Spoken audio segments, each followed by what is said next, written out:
Onassis Foundation.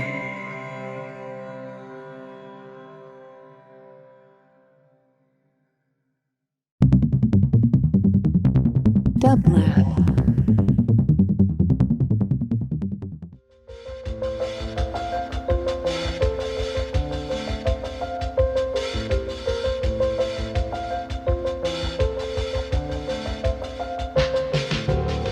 Welcome to the Quarantine Tapes, a daily podcast from Onassis LA and Dublab. Hosted by Paul Holdengräber, this series chronicles shifting paradigms in the era of social distancing.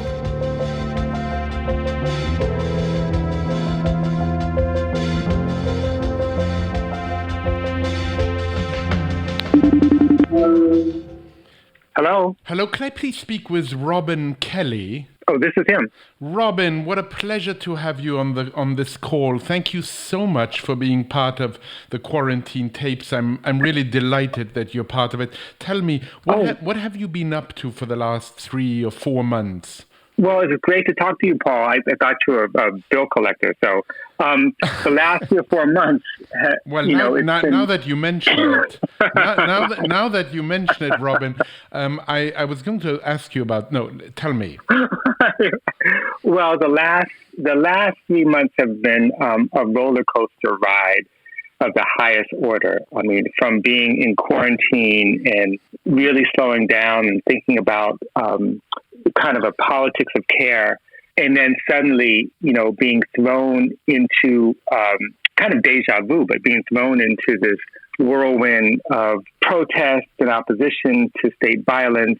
I mean, I've been around this before, but this time is really, really different. It's really quite unprecedented. So the combination of these things, on the one hand, feels almost like catastrophe, but on the other hand, it feels like the making of a new world, a new possibility.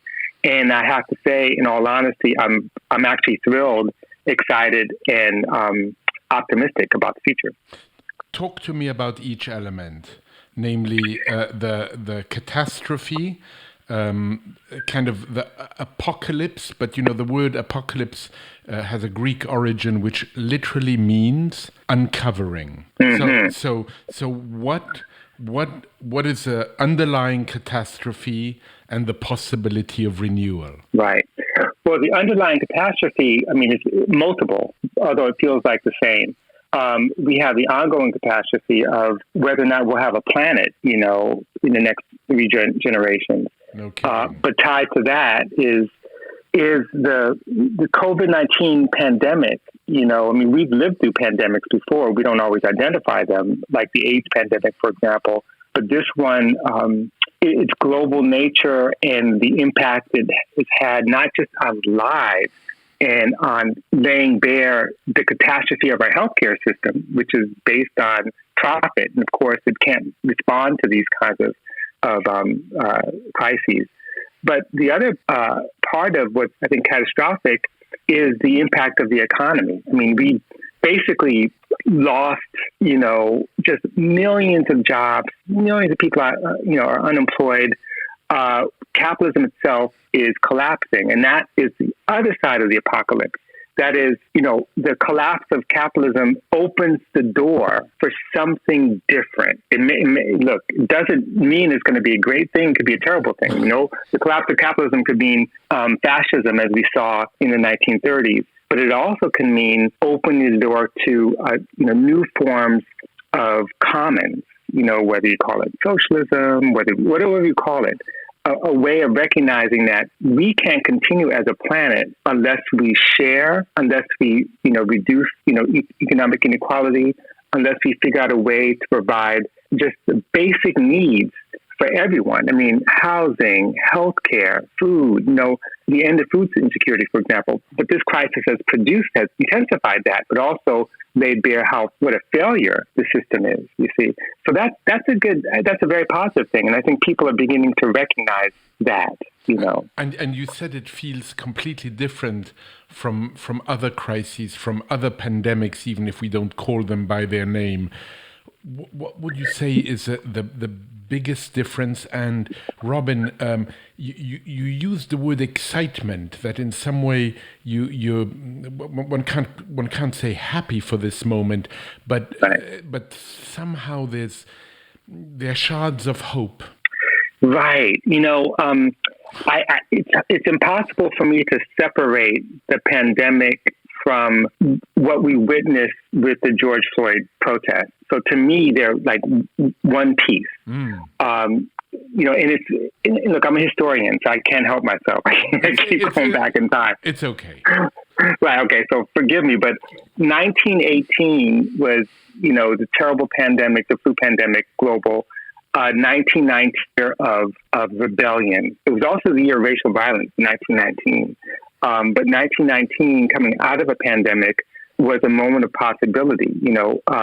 Revolutions, insurrections, uprisings, but also it was a kind of backlash, which we're also witnessing as well. In 2020. So the great uprisings of 2020, again, come out of a pandemic, come out of a crisis, come out of a collapsing economy. And out of that, you see something on the streets that I never thought I'd see. Waves and waves of millions of people across every ethnic and racial background, not calling for, simply jail time for the culprit or better cop, but they're saying we need to defund the police. We need to abolish structures of state violence and replace them with a culture of care. So that culture of care that I was dreaming about, in my house with my family, in the middle of this pandemic, is the same culture of care, or at least elements of it, that are coming out on the placards, in the chants, in the streets, and in other ways as well, which we could talk about. But in mutual aid, everyone talks really badly about anarchists, not everyone, not me, but there's this attack on anarchists and Antifa. And part of that attack is based on a kind of set of myths. But a lot of the anarchists are the ones doing medic work, risking, exposure to COVID to basically help people in protest deal. There's a way in which people are coming together to help each other out. And I have to say, recently, I was really lifted. Not so much, seeing cop cars overturned. That's interesting, but that's not lifting for me. You've seen that before. Yeah, I've seen that before. I've seen the protests. I've heard the speeches.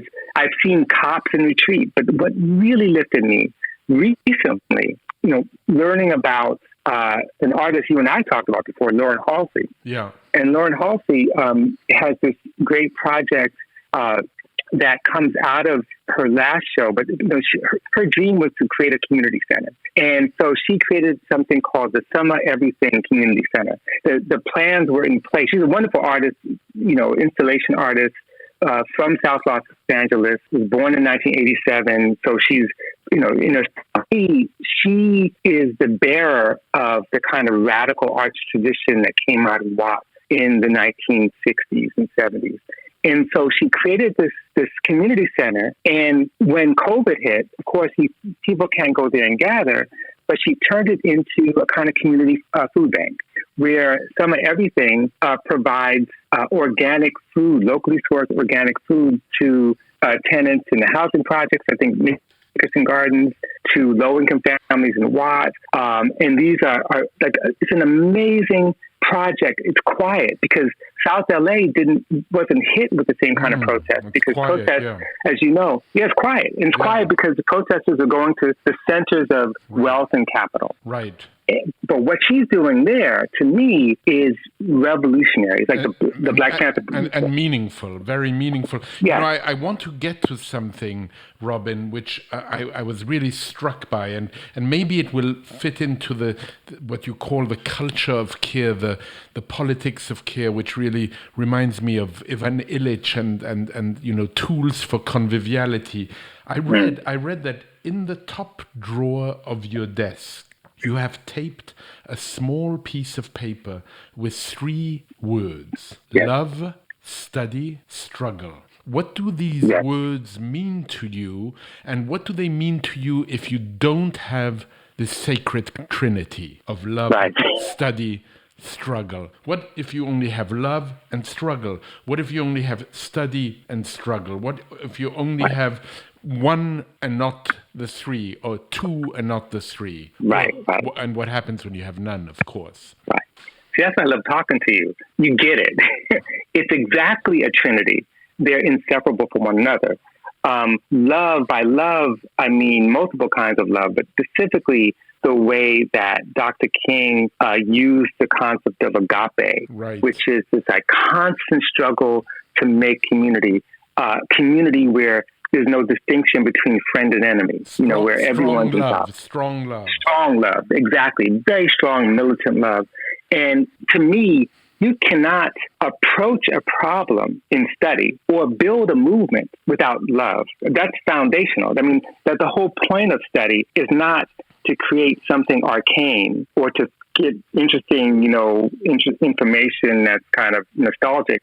It is about trying to produce a thesis against the counter thesis of violence and the counter thesis of terror and the counter thesis of want and exploitation, and produce a thesis against that to produce a new synthesis.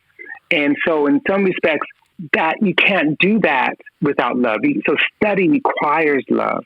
But study also is inseparable from struggle. That is to say, and I wrote about this in this book, Freedom Dreams, years ago, that the best sources of knowledge, the fount of knowledge is praxis. That is this constant struggle in our movements, participation in movement, in collective, not as individuals, but in collective, to try to develop ideas. That ideas, sometimes you get ideas by going to sleep and having a dream and it comes out. Sometimes you get ideas by reading a book. But some of the best ideas are those that are produced in struggle, in movement. And the only way that you're going to be in a movement is because you love life, because you love the people you're fighting for and with. And sometimes that love, that the agape, the strong love, is one that does not at all depend on reciprocity. What I mean by that, we want reciprocity, we want it. We crave it. But it's not, we crave it. I mean, so in other words, we want it, we need it, but sometimes you have to be able to love those who may not love you back, but are oppressed, are also struggling, and that part of the reason they can't love you back is because something's blocking them. They have adopted the idea that you're the enemy, and that's racism, that's sexism, that's patriarchy, that's transphobia, homophobia, that's class oppression. All those things produce a kind of distance when we're trying to produce a movement that, reduces that distance. This is so beautiful, and in a way, it fits so perfectly with something I've wanted to ask you about, which is a trip you took to Palestine. And in that context, the word solidarity meant something. Not everybody, there wasn't necessarily a return of the gaze. It wasn't necessarily, a love on both sides. Right. No, that's so true. And I've been to Palestine 3 times now. And the first time was probably the most significant because, there are all these, tours that people go on, and these tours are usually political. And they're intended to reveal the failure of occupation and the violence of occupation. And, you see that. But what I saw the first time I went in 2012, January, was I was in rooms with Palestinian intellectuals and students and activists who gave me a different perspective. First of all, they didn't all agree. And you got to see how difficult it is to build solidarity, even under occupation, even among Palestinians themselves. But that solidarity that they were able to build, and the solidarity we were able to build with them, really had to do with struggling over the question of how do you deal with the occupation? How do you deal with the future? What kind of strategies do we develop? And more importantly, what can we do outside, especially in the United States, where the U.S. gives billions of dollars in aid every year? What can we do to support the struggle? And it's a very challenging thing because, of course, in a place like Palestine, just like in a place like any place in the world, you're going to deal with people who may may actually hold on to ideas that are basically anti-Black racism, right. or they may end up taking positions that we could find kind of reactionary, but they're still struggling for the right to live, the right to breathe, the right to self-determination, the right to a homeland. And so in that sense, you really have to be prepared to engage it, accept it, resist it, and hold on to one another. Goodness, yeah.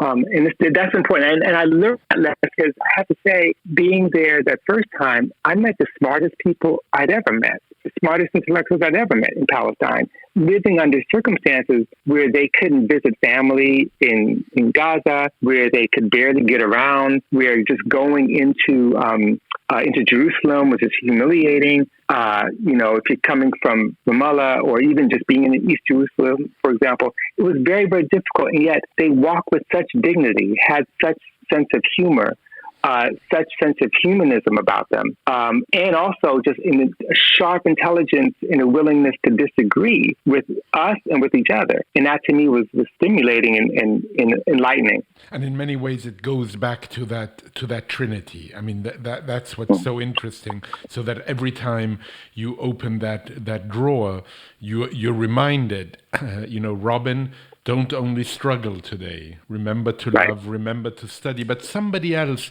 who's reminded you what it means to be alive, what it means to live, is Thelonious Monk. And you once said, with Monk, there were no sound bites. And I have to tell you, when I read that, I really read those two words as really separate, sound bites. There were no sound bites. Every moment in life was electric. And he made sure that we understood that. And so now, in my own life, in my writing, in my politics, I have to slow down, which you spoke about earlier with the quarantine. I have to slow down and look at the big picture and make sure that the whole story is told. So, Robin, what is the big picture we should be seeing at this moment and not lose sight of as we keep in mind Monk's example and the Sacred Trinity? Right, exactly. Yeah, Monk's example is great because he said slow down. He would always tell horn players, like anyone could play a gang and those who are fast, playing slow is hard. And I think in looking at the big picture, taking our time to look is hard. Looking, the big picture is either from a helicopter or it's from the ground. And the hard thing is to figure out how you can look at both at the same time. And I think that, for me, there's the big picture of a kind of planetary crisis that is produced by an economy, an economic system that affects every part of the globe. I don't care where you are. You could be in Cuba or Venezuela, you're still affected by it. But a system that is actually swallowed up land and turned people into dust and made living very difficult. And that's a system that must go. When you see it from a helicopter's perspective, and you think about things like the World Bank, and you think about, debt crisis, and you think about war, and you think about, militarism. When you look at it from the ground crisis, we look at things like a people's budget. We look at things like, how do we change a criminal justice system one DA at a time, district attorney at a time? Where are the spaces we can find, like Jackson, Mississippi, for example, where they're trying to create a kind of cooperative commonwealth in the midst of this capitalist crisis? Where do we find those small spaces that are actually doing some kind of work as models? And when I say models, I don't mean models to scale up. I think that's a mistake. Yeah. But struggle. And so in some respects, it is precisely the local, which is one window to the big picture, the global, which is another window into the big picture, and trying to connect those and see how they're dialectically created or generated is what I think, we need to do. I'll be lying if I said I have an answer. But you have some you have some good questions. What we need. Yeah, you have some good, and you have written about Cedric Robinson and his term racial capitalism. In the context also of now, it seems, so pungent with meaning. What does it mean to you at this very moment? In many ways, reading about Cedric Robinson, it made me think that in a way it's a synthesis of many, many different ideas and many different ideas you've had throughout your career. Yes, it is. I mean, the idea of racial capitalism. Well, Cedric was my teacher. He was the person in graduate school who really took time to mentor me. And I owe everything to him, to Cedric and my mother, actually. And so for him, racial capitalism was simply in a kind of theoretical and historical acknowledgement that the system of capitalism wasn't some kind of revolutionary break from the past, but emerged within Western civilization on grounds that were already divided by difference. That is, difference not for the sake of difference, but differential power. And so even though we think of race in terms of blackness and whiteness and brownness, race for Cedric was not about skin color. He acknowledged that the first black regiment in England was the Irish. In that the racialism of Europe was the racialism of anti-Semitism, the racialism of the Irish as a colonized people, the racialism of the Jews, or not Jews, the Gypsies, and so there's the Roma. So there's that sense that the framework of capitalism emerges so that every single thing we think of as objective, like the proletariat, the working class, as an objective category. Well, it's divided by race. And sometimes people inside that class are the ones that participate in reproducing those racial differences. We think about banks. Banks are not interested in just money.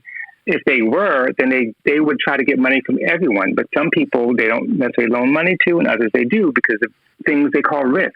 Risk has little to do with actual analysis. It has to do with sometimes the color of your skin. And that has to do with long-standing entrenched ideas that are continually reproduced, And so all that means is that if we're going to move toward a world in which we eliminate capitalism, we can't do it without eliminating racism. And with that, gender and gender hierarchy, patriarchy, and homophobia and transphobia. These are all constructions of difference that actually signal different value, so that some people are more valued than others. When we could eliminate the question of value and really begin to see ourselves, then that's a precondition in some ways for a more just society.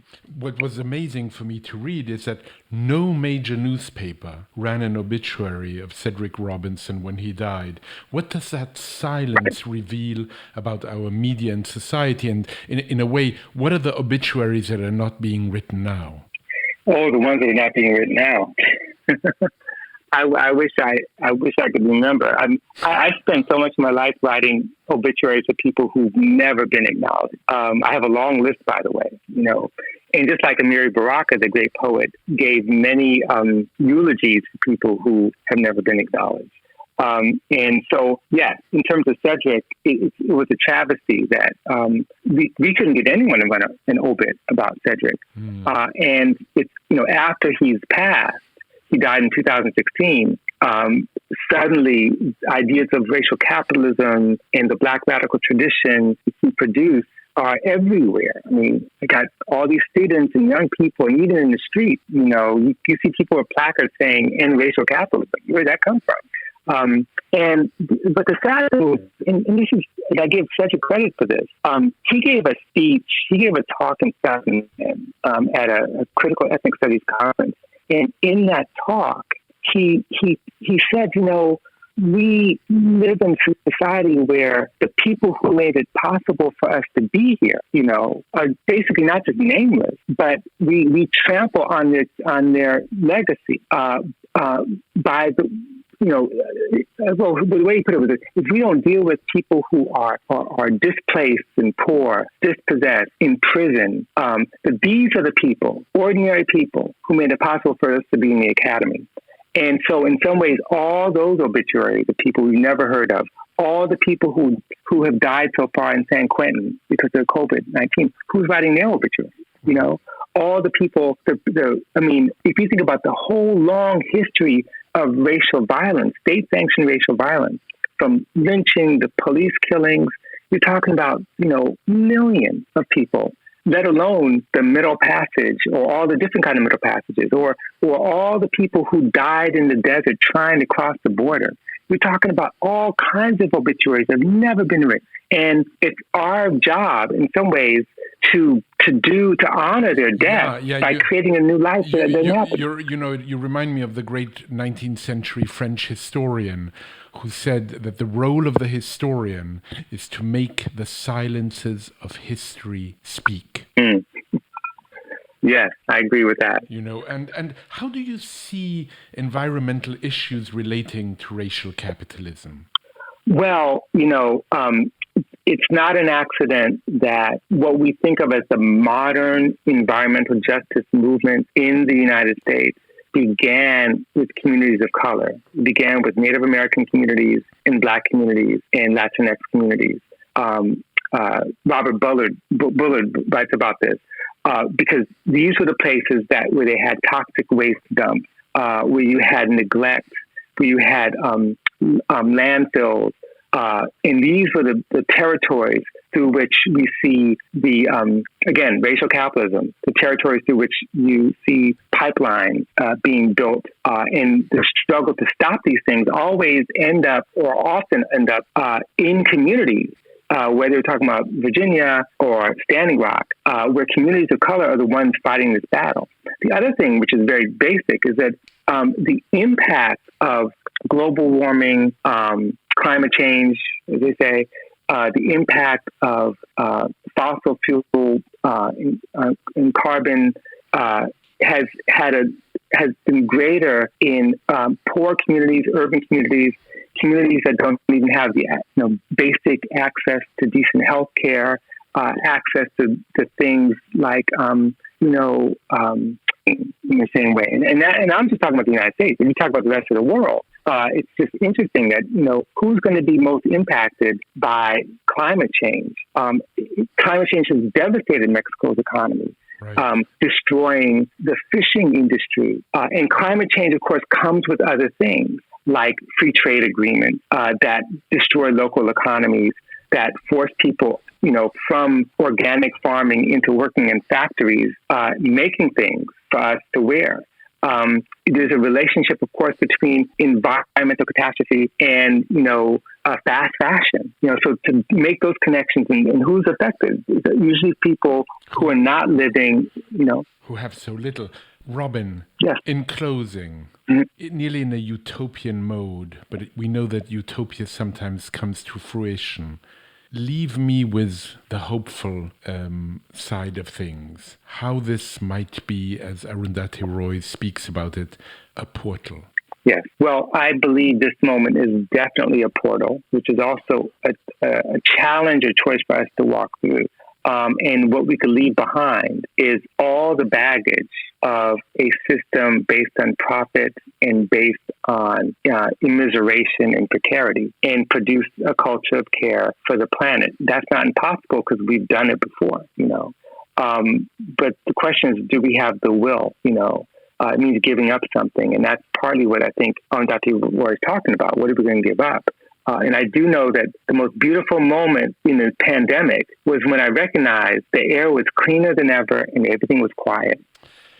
Robin, what a pleasure it's been to speak to you. I thank you so very, very, very much. And I really can't wait until someday in the near future, hopefully, we can go and listen to some jazz together. Absolutely. Thanks, Paul. Appreciate it. Take good care, and thank you so much for making the time. Stay well, stay safe, stay strong, and, of course, love, study, struggle. Amen. Thank you. Bye-bye. To support this show and Dublab's progressive programming, go to dublab.com/support.